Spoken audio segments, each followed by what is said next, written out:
Dans un déploiement de type proxy explicite, vous indiquez explicitement au périphérique client l'adresse du serveur proxy qu'ils doivent contacter pour accéder à Internet. En d'autres termes, vous modifiez la configuration de leur navigateur ou de leur système afin d'y paramétrer un serveur proxy. Cela peut être fait en renseignant directement l'adresse IP ou le nom de l'équipement réseau qui agit en tant que serveur proxy avec son port d'écoute.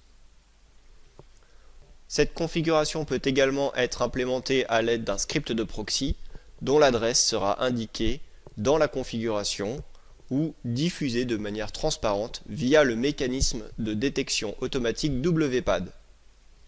En mode d'intégration proxy explicite, les communications se déroulent comme suit. Premièrement, l'utilisateur envoie la requête au proxy. Seconde étape, et en fonction de la configuration de ce dernier, une authentification de l'utilisateur avec l'annuaire de l'entreprise peut se produire. Il peut s'agir d'une authentification transparente de type NTLM ou Kerberos, ou encore d'une authentification interactive de type LDAP basique. Troisième étape, le proxy interroge le service de filtrage via un connecteur interne Olfeo qui écoute sur le port TCP 5555.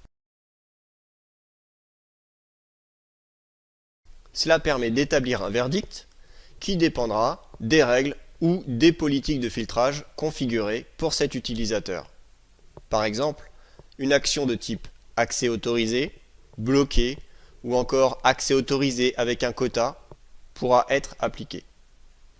Si l'accès à la ressource web est autorisé, le proxy télécharge le contenu via Internet et l'envoie à l'utilisateur. Dans cette configuration, c'est le proxy qui effectue la résolution DNS de l'adresse contactée et non pas le périphérique client. En cas d'interdiction d'accès à la ressource web, l'utilisateur est alors redirigé vers une page de blocage.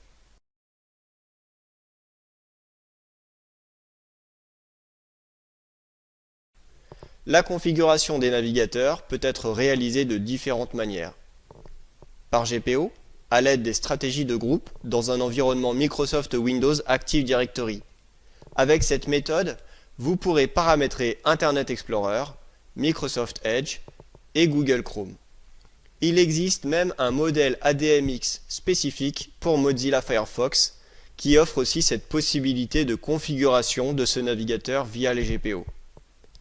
Les navigateurs peuvent être configurés en mode détection automatique des paramètres de proxy grâce au mécanisme WPAD. Lorsque l'entreprise dispose de nomades équipés d'ordinateurs portables et qu'il n'y a pas de solution de filtrage lorsqu'ils sont en dehors du réseau de l'entreprise type nomadisme Olfeo, il peut être pratique d'utiliser cette option. WPAD peut être implémenté dans le DNS ou le DHCP de l'entreprise et consiste à diffuser de manière transparente un script de proxy aux machines connectées au réseau local de l'entreprise.